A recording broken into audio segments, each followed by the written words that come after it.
or purchase more storage from your account. All participants are muted, and they can unmute themselves. ओम नमोर्यंताणं नमो सिद्धाणं नमो आर्याणं नमो वज्रायणं नमो लोहि सव्वसाहुणं मंगलम भगवान वीरो मंगलम गौतमो गणी मंगलम कुंद कुंदार्यो जैन धर्मोस्तु मंगलम ओंकार बिंदु संयुक्तम नित्यं जायन्ति योगिनो कामदं मोक्षदं चैव ओंकाराय नमो नमः अहोपकार जिनवरनो कुंदनो ध्वनि दिव्यनो जीन कुंद ध्वनि आप्या अहो आ गुरु काननो तुझ ज्ञान ध्याननो रंग अमया दर्श रहो ओ शिव पद तक तुझ संग माता हाथ ग्रह।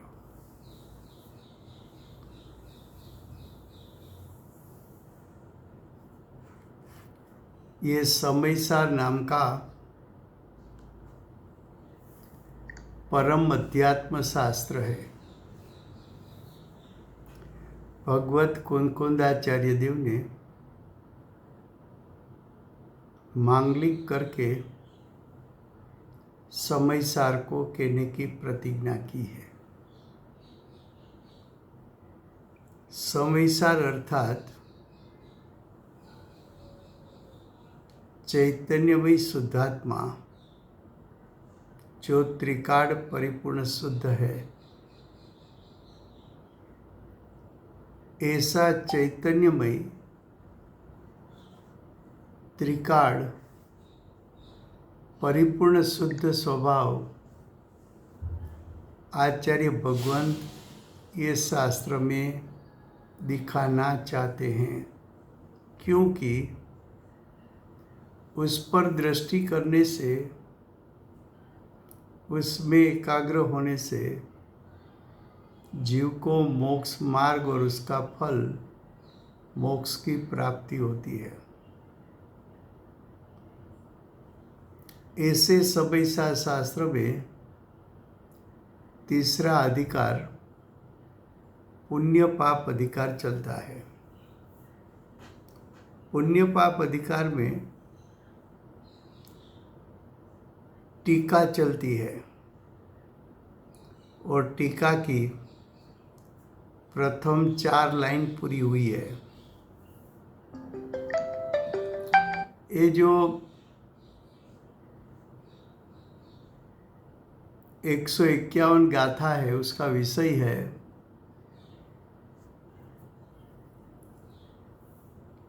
कि ज्ञान मोक्ष का कारण है। 150 गाथा तक आचार्य भगवान ने बताया था कि शुभाशुभ भाव बंध का कारण है, शुभाशुभ कर्म बंध का कारण है। तो बंध का कारण है तो मोक्ष का कारण होना चाहिए। तो कि मोक्ष का कारण कौन है? तो कि ज्ञान यानी आत्मा का शुद्ध परिणाम, अनंत गुणात्मक आत्म स्वभाव, ज्ञान जिसका स्वभाव है ऐसा आत्मा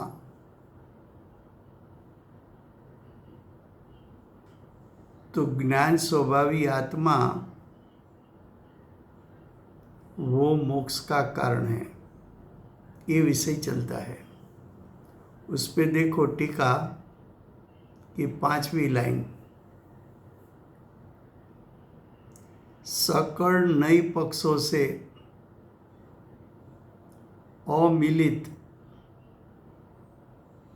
अर्थात अमिश्रित, अमिलित और अमिश्रित किसको कहते हैं? तो कि सकल नई पक्षों से अमिलित यानी सकल नई पक्षों से रहित। नई पक्ष का अर्थ क्या है? तो कि नई पक्ष का अर्थ है विकल्प। सकल विकल्पों से रहित ऐसा जो ज्ञान, ऐसा जो ज्ञान यानी जो ऐसा आत्मा का स्वरूप,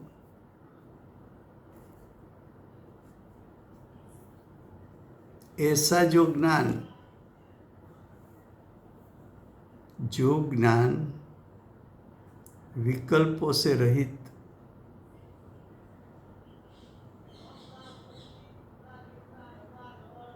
यानी सम्यक ज्ञान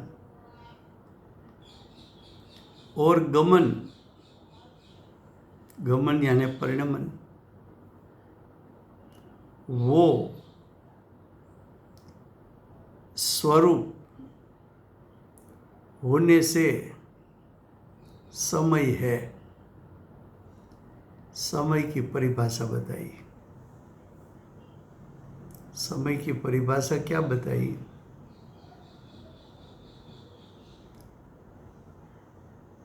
फिर से ऊपर की लाइन से पढ़ो। उसमें पहले समय की परिभाषा बताई। जो जानता है और परिणमन करता है वो समय है। अब समय कैसा है? यानी आत्मा कैसा है, यानी आत्मा का स्वरूप कैसा है? क्योंकि आत्मा का स्वरूप, क्योंकि आत्मा का स्वरूप शुद्ध है। तो कि शुद्ध किसको कहे? तो उसने बताया सकल, सकल का अर्थ है सर्व प्रकार के। नई पक्षों, नई पक्षों का अर्थ है विकल्पों। तो सर्व प्रकार के विकल्पों से अमिलित, अमिलित का दूसरा नाम है अमिश्रित।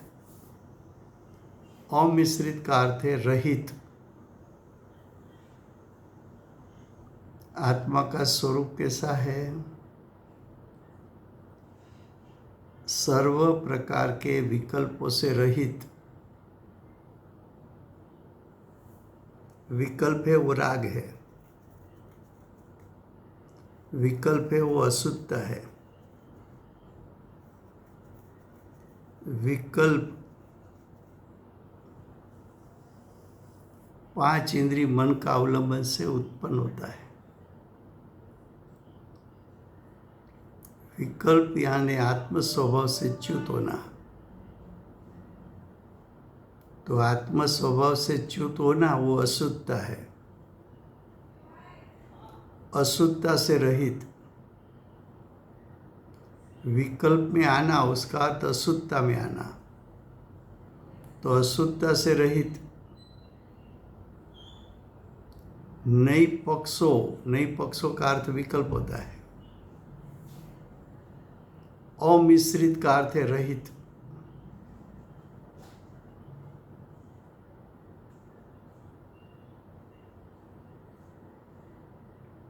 तो कि आत्मा कैसा है? तो कि आत्मा तो ज्ञान स्वरूप है। ज्ञान स्वरूप शब्द का अर्थ करो तो ज्ञान, स्व અને रूप 3 शब्द है। ज्ञान, स्व रूप का अर्थ स्वभाव, तो ज्ञान स्वस्वभाव। ज्ञान किसका स्वभाव है? स्व का।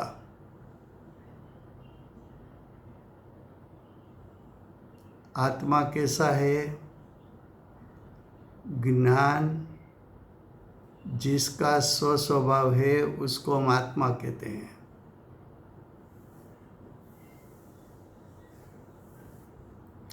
वो ज्ञान स्वभाव कैसा है? विकल्पों से रहित,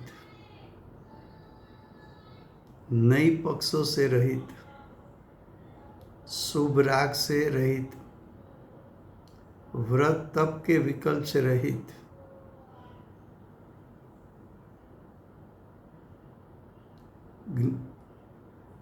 अब पूरा सेंटेंस पढ़ो। सकल नई पक्षों से रहित ऐसा एक ज्ञान स्वरूप होने से शुद्ध है।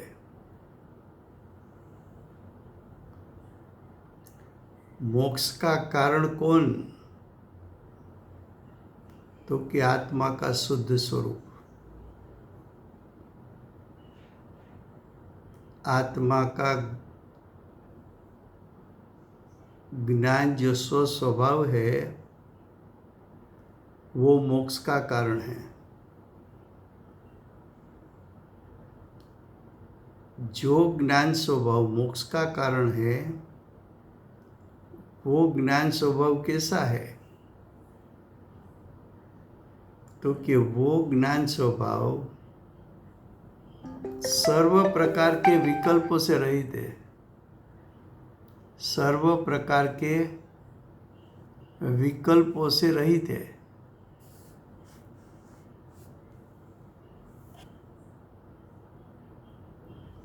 विकल्प क्या है?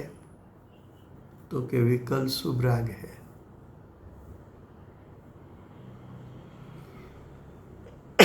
नई पक्षों से रहित कौन हुआ है? तो कि साधक।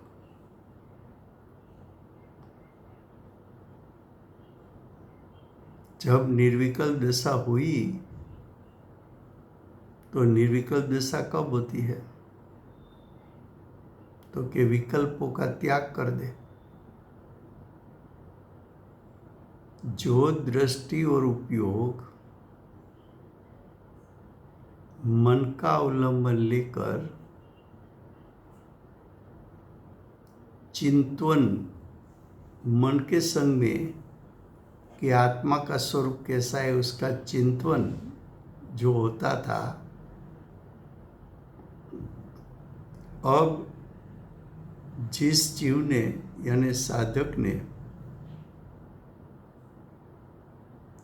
मन पर से दृष्टि और उपयोग उठा लिया, यानी मन का संग छोड़ दिया।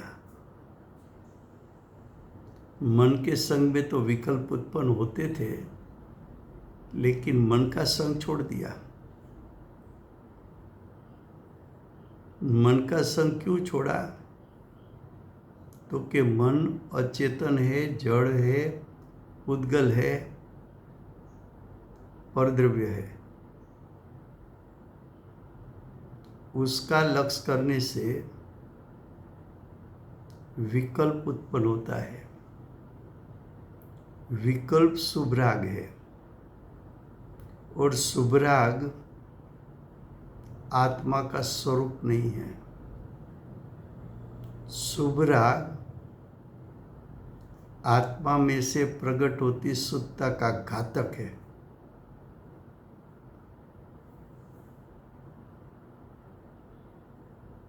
किसी को लगे कि गुरुदेव बेजश्री भक्ति में बैठे हैं, तो कि भक्ति के समय भक्ति का जो स्वभाव है वो स्वभाव गुरुदेव और बेजश्री को ही बुद्धि से उत्पन्न हुआ है।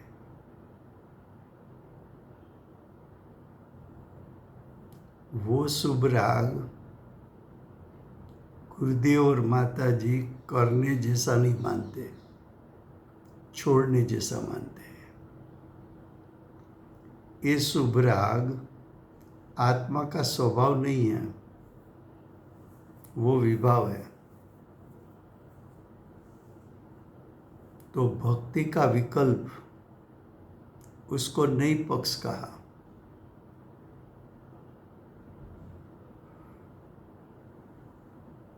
तो कि ज्ञानी के अज्ञानी, उसका आत्म स्वभाव तो सकड़ प्रकार के विकल्पों से रहित है। वो स्वभाव विकल्प के साथ मिश्रित नहीं होता, अमिलित रहता है।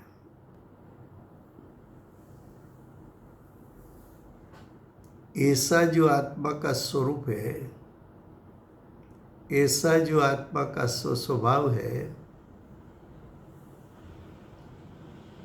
वो आत्म स्वभाव को शुद्ध कहा।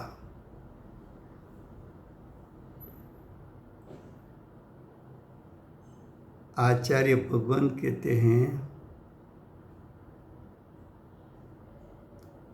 कि विश्व के प्रत्येक जीव का आत्म स्वभाव सर्व प्रकार के विकल्प यानी शुभ राग से रहित है।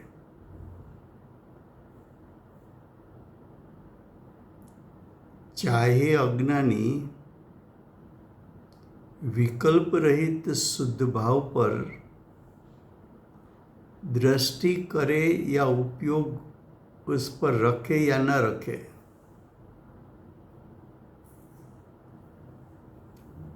फिर भी प्रत्येक जीव का आत्म स्वभाव तो विकल्पों से रहित, शुभ राग से रहित, शुभ भाव से रहित तीनों काल रहता है। तो जब चाहे तब आत्मा के त्रिकाल शुद्ध स्वभाव विद्यमान होने के कारण तो जब चाहे तब उस पर दृष्टि और उपयोग रख सकता है। जब चाहे तब तो सम्यक दर्शन, सम्यक ज्ञान प्रकट कर सकता है।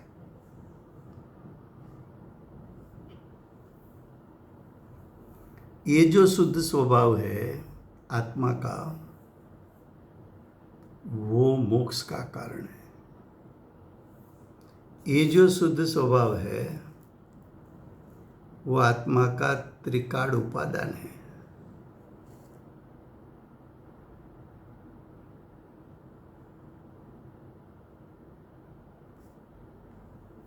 उसका आश्रय से, शुद्ध स्वरूप का आश्रय से मोक्ष मार्ग और उसका फल मोक्ष की प्राप्ति होती है। फिर से गुजराती में, आ गाथाમાં આચાર્ય ભગવંત જ્ઞાનને મોક્ષનું કારણ કહે છે।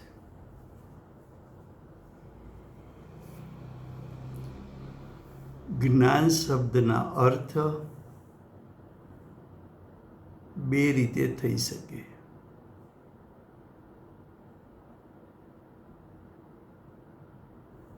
એક જ્ઞાનનો અર્થ છે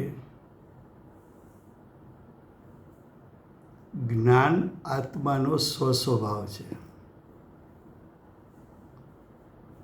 જ્ઞાન આત્માનો ત્રિકાળ સ્વસ્વભાવ છે। તો જ્ઞાન સ્વભાવી આત્મા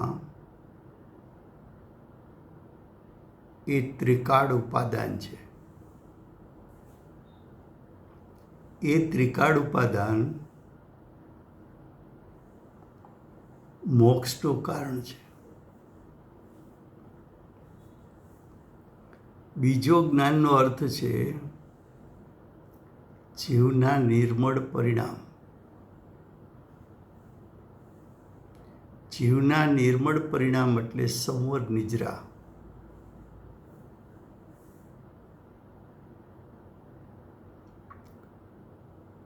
સંવર નિજરા છે એ મોક્ષનું કારણ છે. કોનું કારણ છે? મોક્ષનું કારણ છે.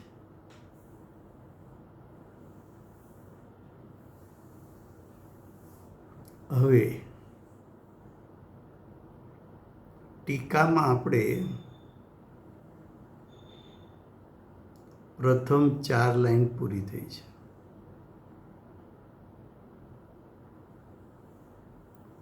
મોક્ષનું કારણ એવો ત્રિકાળ શુદ્ધાત્મા એનું સ્વરૂપ આચાર્ય ભગવાન બતાવે છે. શા માટે દર્શાવે છે? તો કે આત્માનું આવું શુદ્ધ સ્વરૂપ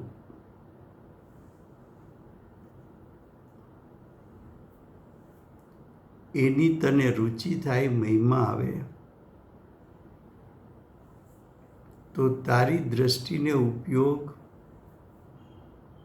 આત્મ સ્વભાવમાં સ્થિરતા પામે.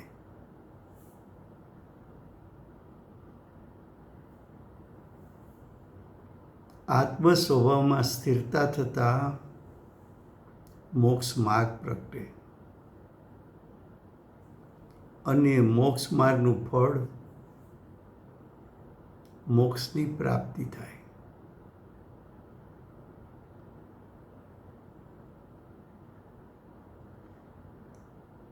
તો 5મી લાઈનમાં કહે છે સકળ નઈ પક્ષોથી અમિલિત અમિશ્રિત.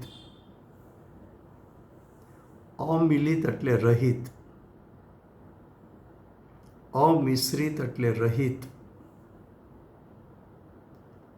સકળ નઈ પક્ષો, નઈ પક્ષોનો અર્થ છે વિકલ્પ. વિકલ્પનો અર્થ છે શુભ રાગ.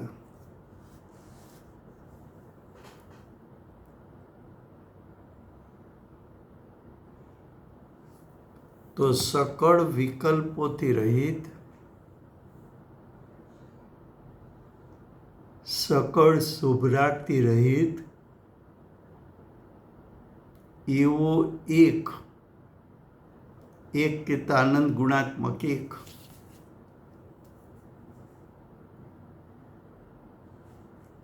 એક કહેતા અનંત ગુણાત્મક અનંત શક્તિનો પિંડ, એવો એક જ્ઞાન સ્વરૂપ. જ્ઞાન સ્વરૂપમાં 3 શબ્દ છે, જ્ઞાન, સ્વ અને રૂપ. રૂપનો અર્થ છે સ્વભાવ.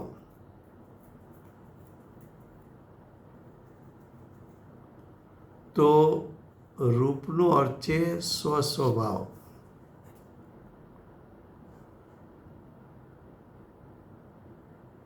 તો જ્ઞાન જેનો સ્વસ્વભાવ છે.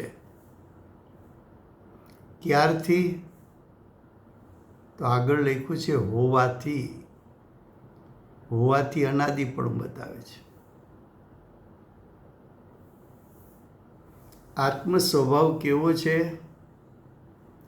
તો કે સકળ નઈ પક્ષોથી રહિત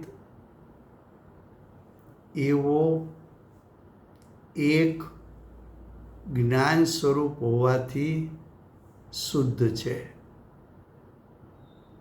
હવે એનો અર્થ કરીએ છીએ. સકળ વિકલ્પોથી અર્થાત સકળ શુભરાગથી રહિત એવો એક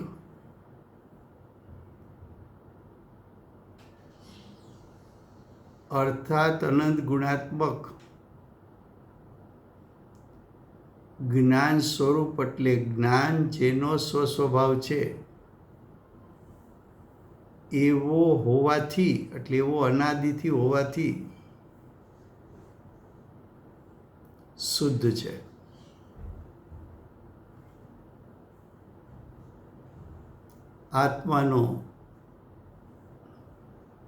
આત્માને શુદ્ધ કેમ કીધો? તો કે સકળ નઈ પક્ષોથી રહિત છે માટે શુદ્ધ, સકળ વિકલ્પોથી રહિત છે માટે શુદ્ધ,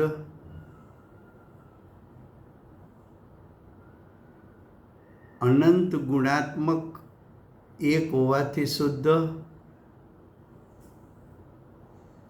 જ્ઞાન એનો સ્વસ્વભાવ હોવાથી શુદ્ધ, અને આવું શુદ્ધ સ્વરૂપ એનું અનાદિનું છે.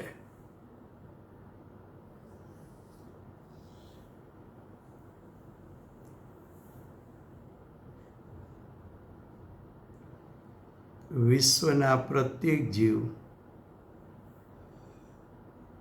રાજુભાઈ ચલો 2 મિનિટ પાછું લેશો? ચલો હું એ સમજ્યો નહીં, પાછું લઈ શકાશે પ્લીઝ? Sorry, thank you. ફરીવાર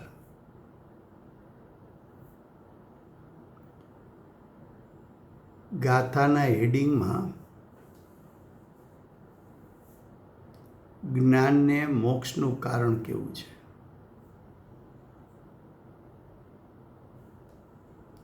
જ્ઞાનનો એક અર્થ હતો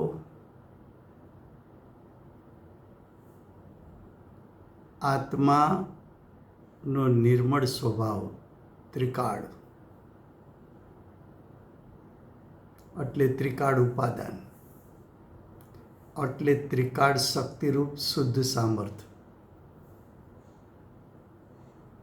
એને એક મોક્ષનું કારણ કેવું છે. હવે જે ત્રિકાળ આત્માનું શુદ્ધ સ્વરૂપ છે એનો મહિમા આવે તો જીવ આત્મ સ્વભાવની રુચિ થતા દ્રષ્ટિને ઉપયોગ આત્માના શુદ્ધ સ્વભાવ તરફ જાય. જો દ્રષ્ટિને ઉપયોગ આત્માના શુદ્ધ સ્વભાવ તરફ વળે તો જીવને મોક્ષ માર્ગ અને એનું ફળ મોક્ષની પ્રાપ્તિ થાય. હવે એવા ત્રિકાળ શુદ્ધ સ્વભાવ તરફ રુચિ ક્યારે થાય?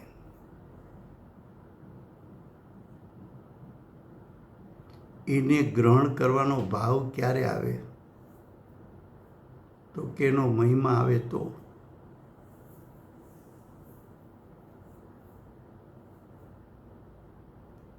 એનો મહિમા લાવવા માટે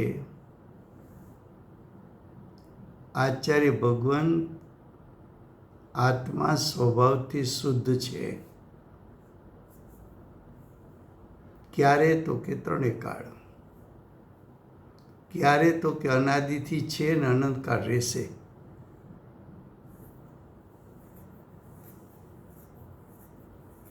તો જીવની અંદરમાંથી એમ થઈ જાય કે મારું આવું શુદ્ધ સ્વરૂપ છે તો પણ હું કેમ એના તરફ દ્રષ્ટિ કે ઉપયોગ મૂકતો નથી? આવું મારું શુદ્ધ સ્વરૂપ છે તો પણ હું એની રુચિ કેમ કરતો નથી? આવું આત્માનું શુદ્ધ સ્વરૂપ છે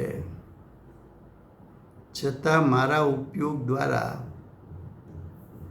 એ શુદ્ધ સ્વરૂપને હું શા માટે વીંટળાઈ જતો નથી?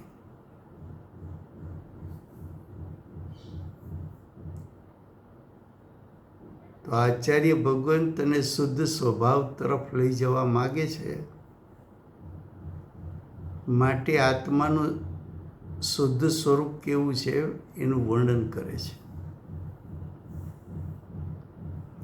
વર્ણનમાં શું કીધું?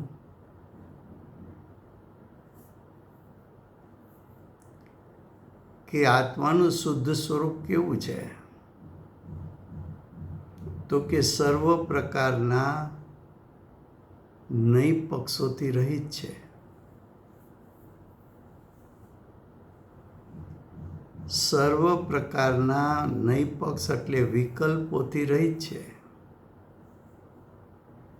સર્વ પ્રકારના વિકલ્પો એટલે શુભ રાગથી રહિત છે.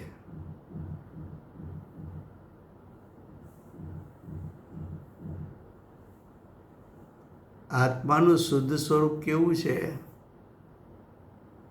તો કે અનંત ગુણાત્મક એક રૂપ, એક સત્તા છે.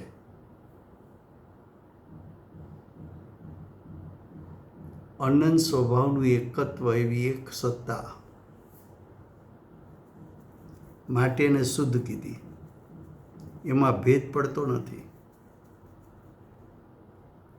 પછી શુદ્ધ સ્વરૂપ કહેવા માટે શું કહ્યું? કે તારો આત્મા એનો સ્વભાવ કેવો છે? તો કે જ્ઞાન એનો સ્વસ્વભાવ છે.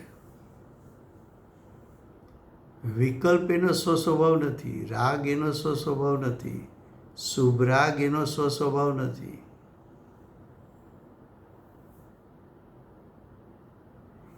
તું શા માટે શુદ્ધ છો? તારો સ્વભાવ શા માટે શુદ્ધ છે? તો કે સર્વ વિકલ્પથી હું રહિત છું. સર્વ શુભ રાગથી રહિત છું.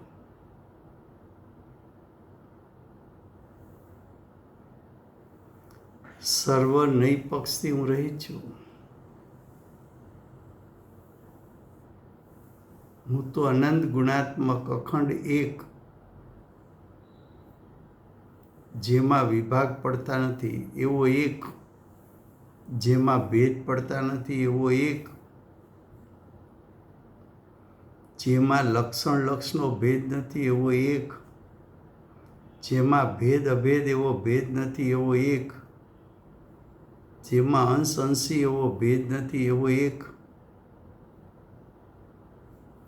જ્યાં કર્તા કર્મનો ભેદ પડતો નથી એવો એક, માટે હું શુદ્ધ.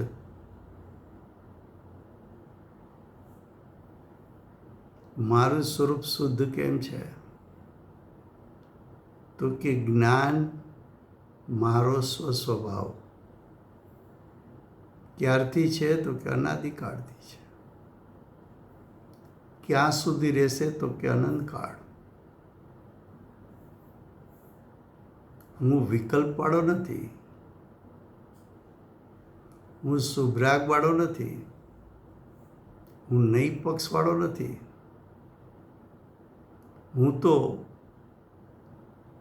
મારો તો જ્ઞાન સ્વસ્વભાવ છે, માટે શુદ્ધ છું.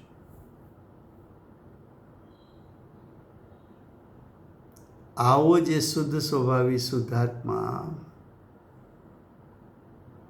એ મોક્ષનું કારણ છે. આવો શુદ્ધાત્મા એના પર દ્રષ્ટિ અને ઉપયોગ મૂકતા મોક્ષ માર્ગને એનું ફળ મોક્ષની પ્રાપ્તિ થાય છે.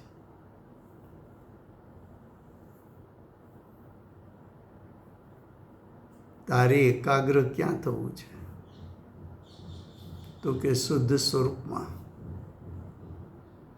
એ શુદ્ધ સ્વરૂપમાં એકાગ્ર ક્યારે થવાશે?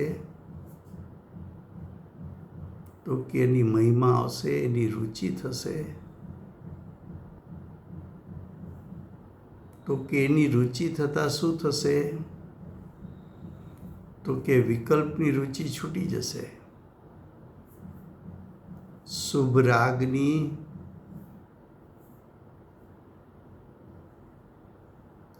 રાગની રુચિ છૂટી જશે.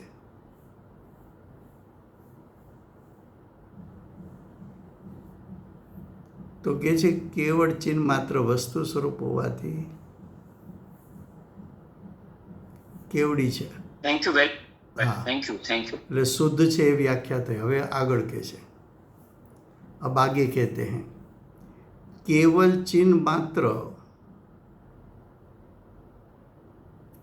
वस्तु स्वरूप होवाથી केवली है। क्या कहा? केवल, केवल का अर्थ है ओनली, मात्र, चिन्ह मात्र, चिन्ह मात्र का अर्थ है चैतन्य मात्र, चैतन्य मात्र का अर्थ है ज्ञान दर्शन मात्र, ज्ञान दर्शन मय। वस्तु स्वरूप, वस्तु स्वरूप कहता शुद्धात्मा का स्वरूप।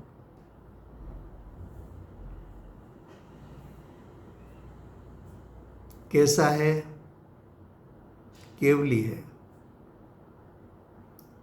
केवली है उसका अर्थ मोक्ष स्वरूप है।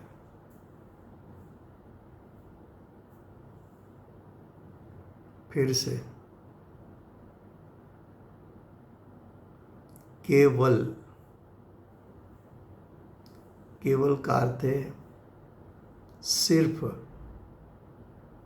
ओनली, सिर्फ यानी उसके सिवा उसमें और कुछ है ही नहीं, और कुछ है ही नहीं। उसका अर्थ उसमें शुभाशुभ राग आदि है ही नहीं, उसमें विकल्प नहीं।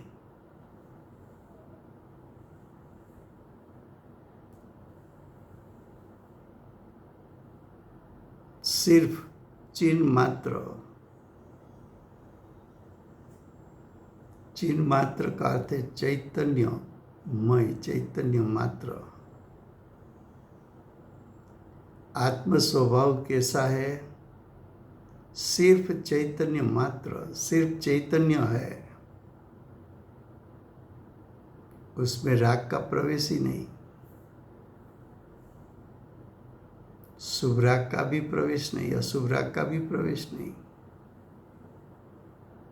शुभाशुभ राग यानी अशुद्धता का प्रवेश नहीं।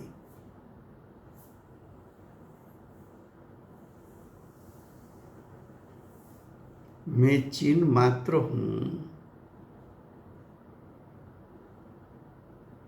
ये बात भी कभी अज्ञानी ने सुनी नहीं।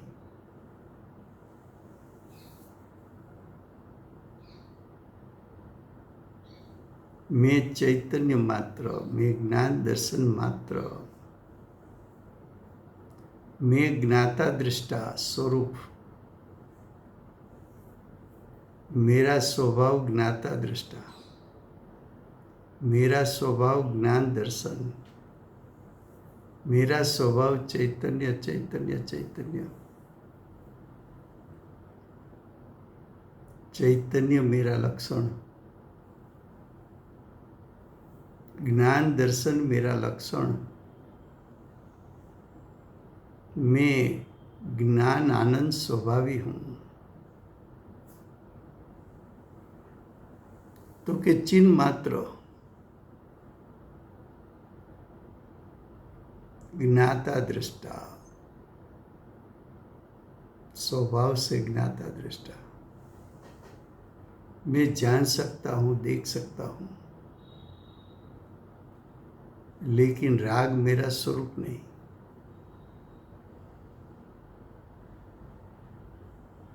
केवल चिन्ह मात्र, वस्तु स्वरूप। वस्तु स्वरूप का अर्थ है आत्मा को वस्तु कहा, जहां अनंत गुण बसते हैं उसको वस्तु कहा,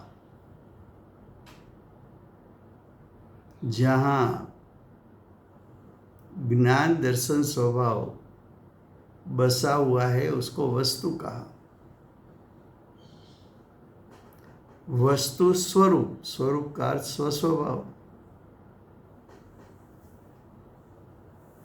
ज्ञान दर्शन मेरा स्वस्वभाव मात्र है। उसका अर्थ ये,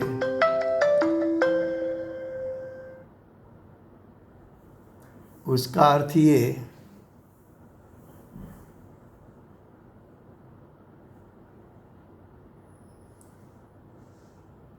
कि मेरे में ज्ञान दर्शन के अलावा कुछ है ही नहीं।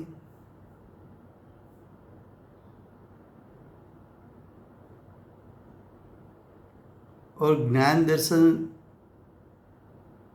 मेरा आत्मा का स्वरूप होने से मैं केवली हूँ, यानी मोक्ष स्वरूप हूँ। मोक्ष मेरा स्वभाव है। सादी अनंत काल मोक्ष का परिणाम प्रकट हो सके ऐसा मेरा स्वभाव ऐसा है।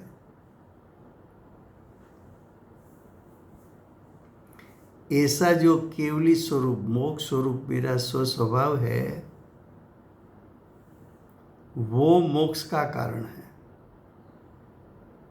शुभराग मोक्ष का कारण नहीं, शुभाशुभ कर्म मोक्ष का कारण नहीं। मोक्ष का कारण तो मेरे में अंदर में भरा पड़ा है।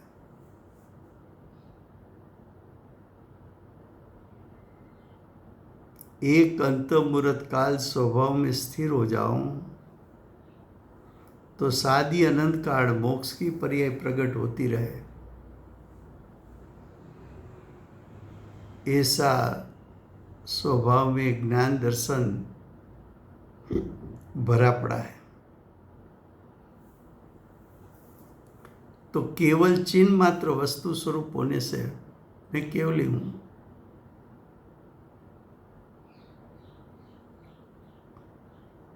आचार्य भगवान शुभाशुभ कर्म को छुड़ाकर शुभाशुभ विकल्पों को छुड़ाकर आत्म स्वभाव की महिमा बताकर तेरी दृष्टि और उपयोग को आत्म स्वभाव की ओर ले जाकर आत्म स्वभाव को दृष्टि और उपयोग ग्रहण कर ले तो तेरी दशा में मोक्ष प्रगटता है। मोक्ष प्रगटेगा कब? तो कि मोक्ष जिसका कारण है, तो कि मोक्ष का कारण क्या है?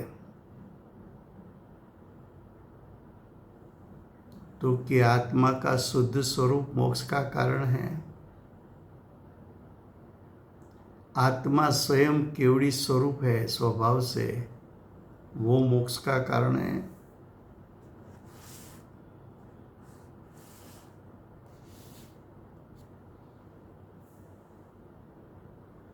तो तू उसको ग्रहण कर ले। क्या कहा फिर से गुजराती में? पहले शुद्ध की बात की, अब आत्मा का स्वरूप का विशेष महिमा के लिए રાજુભાઈ ગુજરાતી ભાઈ સોરી हाँ થેન્ક यू सॉरी, आचार्य भगवंत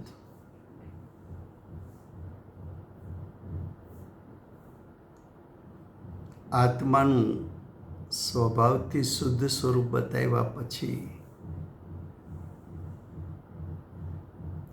હજુ વિશેષપણે આત્માનું સ્વરૂપ બતાવવા માટે એમ કહે છે કે તારો આત્મા સ્વભાવથી કેવડી છે. સ્વભાવથી કેવડી છે એટલે મોક્ષ સ્વરૂપ છે. મોક્ષ સ્વરૂપ છે એટલે તારા આત્મામાં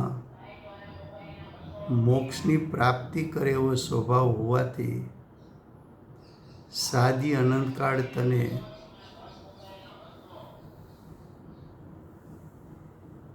ક્ષાયિક જ્ઞાન ક્ષાયિક દર્શન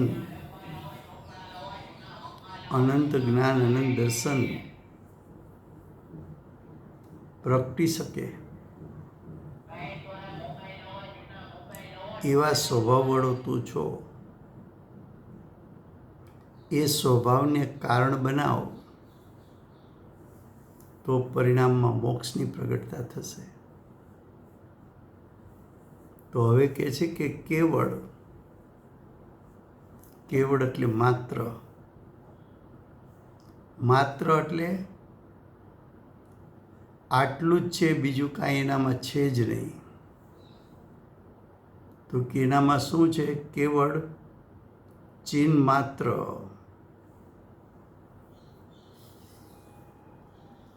જ્ઞાન દર્શનમય સ્વભાવ માત્ર, ચિહ્ન માત્ર, ચૈતન્ય માત્ર જેનો સ્વભાવ છે. ચૈતન્ય જેનો સ્વભાવ છે એનો અર્થ એમ કે શુભાશુભ ભાવ ઉત્પન્ન કરવા એનો સ્વભાવ જ નથી. એ તો પર્યાયની યોગ્યતા છે. ચિહ્ન માત્ર કહેતા તારો શુદ્ધાત્મા જ્ઞાતા દ્રષ્ટા છે. જાણવું દેખવું તો તારો સ્વભાવ છે, પણ તું જાણવા દેખવાની સાથે મોહ રાગ દ્વેષને ઉત્પન્ન કરે એ તારો સ્વભાવ નથી.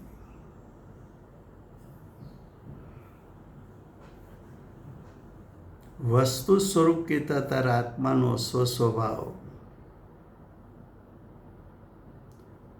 માત્ર કેવો છે? તો કે ચિહ્ન માત્ર, ચૈતન્ય માત્ર, જ્ઞાન દર્શન માત્ર. આવો જ્ઞાન દર્શન સ્વભાવે હું ક્યારથી છું? તો કે વસ્તુ સ્વરૂપ હોવાથી લખ્યું છે, એટલે અનાદિકાળથી છું. અનાદિકાળથી તું જ્ઞાન દર્શનમય સ્વભાવી છો.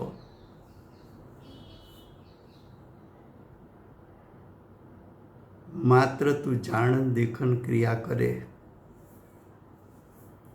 એ તારો સ્વભાવ છે, એટલે શુભરાગ કરવું એ તારો સ્વભાવ નથી.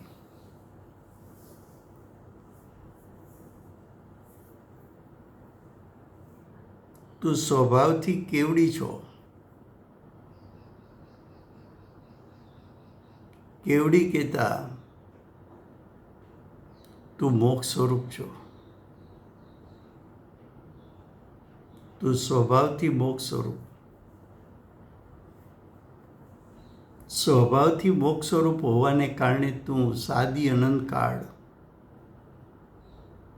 તારા શક્તિરૂપ સામર્થ્યમાંથી મોક્ષની પર્યાય પ્રગટી શકે તેમ છે. તું જ્ઞાતા દ્રષ્ટા સ્વભાવી હોવા છતાં શુભરાગ રૂપે પરિણમે તો જ્ઞાનીને આશ્ચર્ય થાય છે. વિકાર અને વિભાવ રૂપે પરિણમે તો એને આશ્ચર્ય થાય છે. તું રાજાનો પુત્ર હોવા છતાં તને ઘરે બેઠા મેવા મેસૂબ મળે છે, અને ગંદકી ચાટવા જઈએ તો તને અમે શું કહીએ કે છે? શુભરાગ ગંદકી છે, અપવિત્રતા છે. એ કસાયેલો સ્વાદ છે.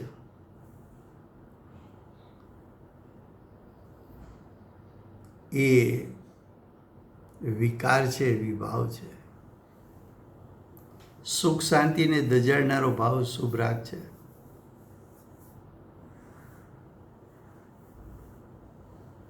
શુભરાગની ઉત્પત્તિ થવી તારો સ્વભાવ નથી, તો પર્યાયની યોગ્યતા છે. તું સ્વભાવથી વસ્તુ સ્વરૂપ કહેતા તારા વસ્તુ કહેતા અનંત ગુણાત્મક, એટલે કે અનંત ગુણો જેમાં વૈસા છે ને વસ્તુ કહે. અનંત ગુણ જેમાં વૈસા છે એવું સ્વરૂપ એટલે સ્વસ્વભાવ. અનંત ગુણ વૈસા છે એવો તારો સ્વસ્વભાવ અનાદિકાળનો છે. એ અનાદિકાળનો સ્વભાવ મોક્ષ સ્વરૂપ છે, મોક્ષનું કારણ થાય એવો છે. તારે મોક્ષની પ્રગટતા કરવી હોય તો ચિન્હ માત્ર વસ્તુ સ્વરૂપ એને કારણ બનાવો, તારી પર્યાયમાં કેવળ જ્ઞાન પ્રગટ થશે, મોક્ષ પ્રગટ થશે. હવે આગળ કહે છે,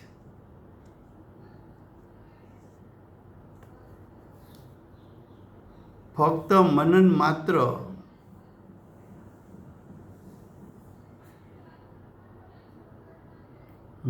માત્ર એટલે જ્ઞાન માત્ર.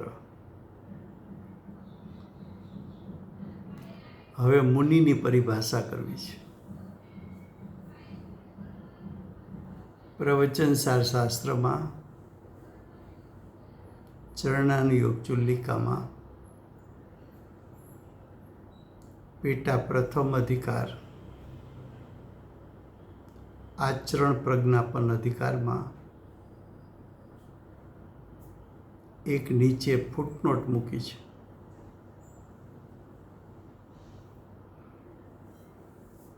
ત્યાં મુનિ કોને કહેવા, ઋષિ કોને કહેવા, સાધુ કોને કહેવા, યતિ કોને કહેવા, ચારની પરિભાષા બતાવી છે. ચારની વ્યાખ્યા, ચારની ડેફિનેશન ત્યાં દર્શાવી છે. ત્યાં મુનિ એટલે મનન કરે તે મુનિ. ત્યાં મુનિ એટલે જેમને સમ્યક મતિ જ્ઞાન, સમ્યક શ્રુત જ્ઞાન, સમ્યક અવધિ જ્ઞાન, મનપર્ય જ્ઞાન વર્તે છે, એને મુનિ કીધા છે.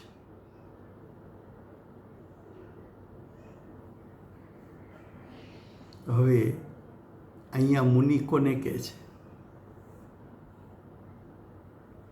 તો કે ફક્ત यानी सिर्फ मनन मात्र का अर्थ है ज्ञान मात्र. ज्ञान मात्र का अर्थ है सिर्फ जानना. मनन मात्र भाव स्वरूप.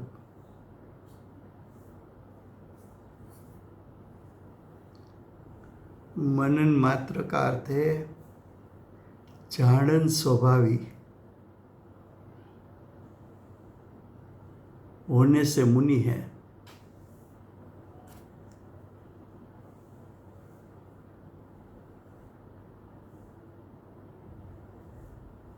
मुनि का अर्थ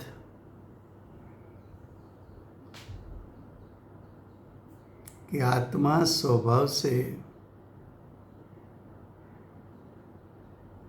ज्ञान मात्र है. आत्मा स्वभाव से स्वभाव स्वरूप नहीं है. आत्मा स्वभाव से शुभराग स्वरूप नहीं है. आत्मा स्वभाव से विकल्प करना उसका स्वभाव नहीं है.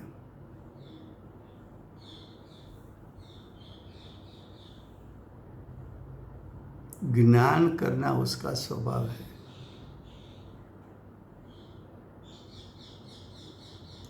तो जो जीव भाव मन यानी ज्ञान का परिणाम, द्रव्य मन पुद्गल का परिणाम,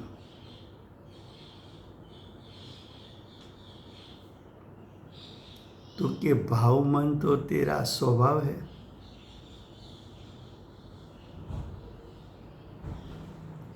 तो सिर्फ जानन देखन स्वरूप परिणमन कर.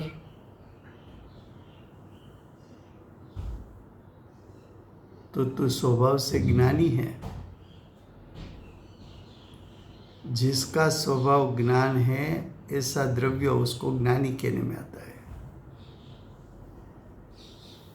ज्ञानी की भी विध विध परिभाषा है।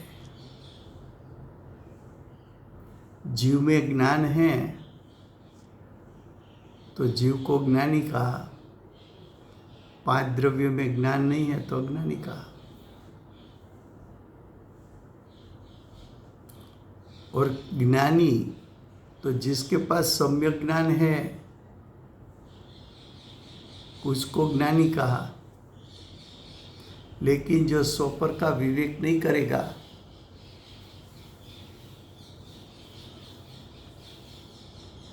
वो अज्ञानी, उसको ज्ञान रहित कहा।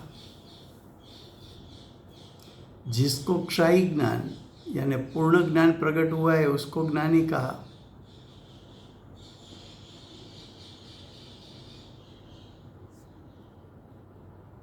लेकिन जिसको अपूर्ण ज्ञान है उसको अज्ञानी कहा। ज्ञानी की विविध परिभाषा है। यहाँ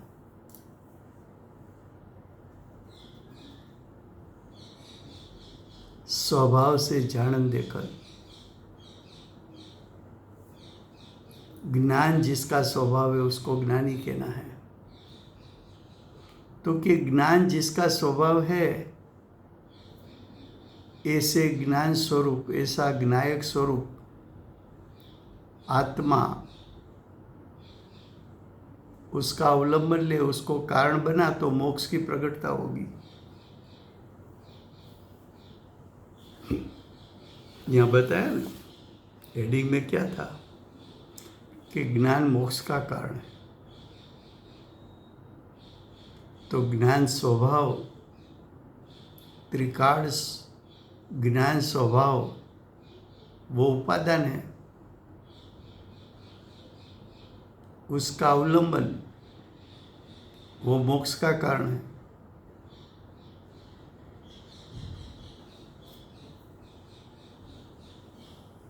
तो ज्ञान स्वरूप होने से ज्ञानी है।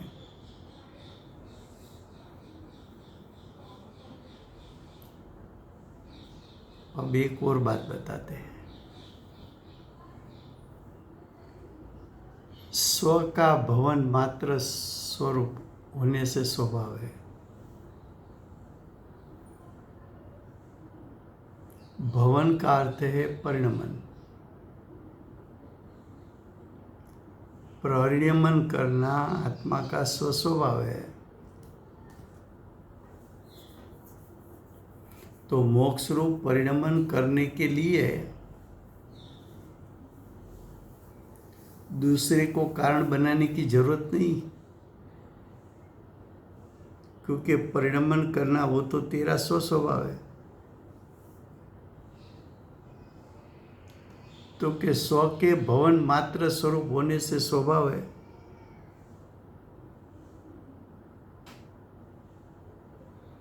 तो स्व स्वभाव का अवलंबन ले,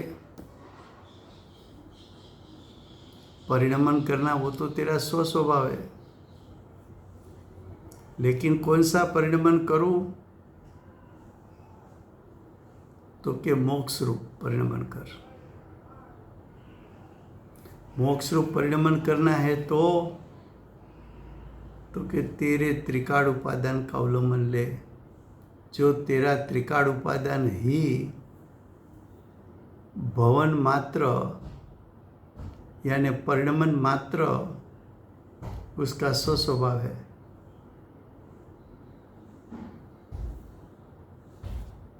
क्या कहा?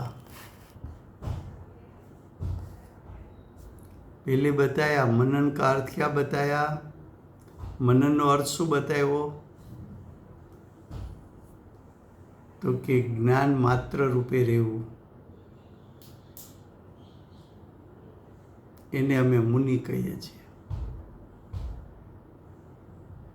માત્ર જાણવું જાણવું જાણવું જાણવું જાણવું, એને અમે મુનિ કહીએ છીએ। તો કે જાણવું એ તો તારો સ્વભાવ છે, તું સ્વભાવથી જ મુનિ છો। પછી એમ કીધું મોક્ષ રૂપે પરિણમવું હોય તો કે પરિણમવું એ પણ તારો સ્વસ્વભાવ છે, પરનું લક્ષ કરવાની જરૂર નથી. સ્વનું લક્ષ કરીશ તો મોક્ષરૂપ ભવન, મોક્ષરૂપ પરિણમન તારું થશે. સમય થયો છે, કાલે આગળ ચાલશે. વર્તમાન 24ના આખરી તીર્થંકર પાલ બ્રહ્મચારી મહાવીર ભગવાનનો જય હો. મહાવિદ્ય ક્ષેત્રે બિરાજતા પ્રથમ તીર્થંકર, ધર્મ ધુરંધર, અનંત ચતુષ્ટયના ધારક, દિવ્ય ધ્વનિના દાતાર, શાસન ઉપકારી, સીમામાં રહેનાર શ્રી સિમંદર ભગવાનનો જય હો. કળીકાળ સર્વજ્ઞ કેવળ જ્ઞાનની તળેટીમાં બેઠેલા મા સમર્થ આચાર્ય ભગવત શ્રી કુંકુંદાચાર્ય દેવનો જય હો. વર્તમાન કાળે સમ્યક દર્શનનો ઉપદેશ આપનાર, તીર્થના નાયક, તીર્થના સ્થાપક, તીર્થના પ્રવર્તક, પરમ કૃપાળુ શ્રી સદગુરુ દેવનો જય હો. પૂજ્ય ગુરુદેવના નવભવનો મહિમા બતાવનાર, સ્વાનુભવયુક્ત, જાતિસ્મરણ જ્ઞાનયુક્ત પ્રસમ મૂર્તિ ભગવતી માતનો જય હો.